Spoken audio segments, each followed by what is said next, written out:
آپ کو پتا ہے مدن پورہ سنی بڑی مسجد کو آپ نے دیکھا ہوگا، بھائی کلّہ بڑی مسجد ہے، تقریباً 150 سال پرانی مسجد۔ اسی طرح ایک حمیدیہ مسجد بھی آپ نے دیکھا ہوگا بائدونی میں، یہ مسجد اور مسافر خانہ کراپل مارکیٹ کا سابو صدیق مسافر خانہ، بھائی کلّہ میں سابو صدیق پولی ٹیکنیکل ہاسپٹل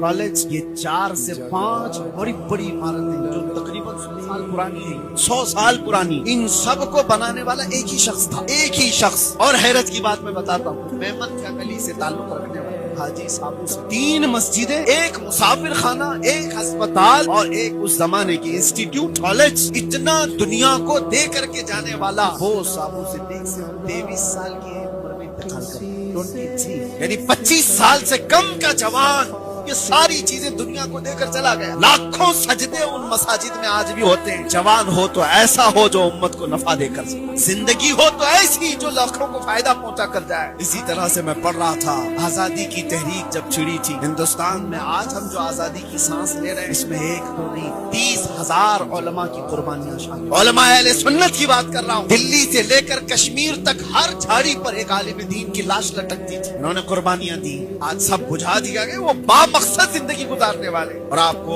اسی تاریخ کے حصے میں ایک اور عظیم انسان کی میں نے تاریخ پڑھی، ڈاکٹر مختار انصاری کا بھی نام سنا۔ اس زمانے میں یہ انگلینڈ سے پڑھ کر کے ڈاکٹریٹ کر کے آئے ہوئے ایک ڈاکٹر، مسلمان خاندان سے تعلق رکھنے والے ڈاکٹر تھے، ترکی میں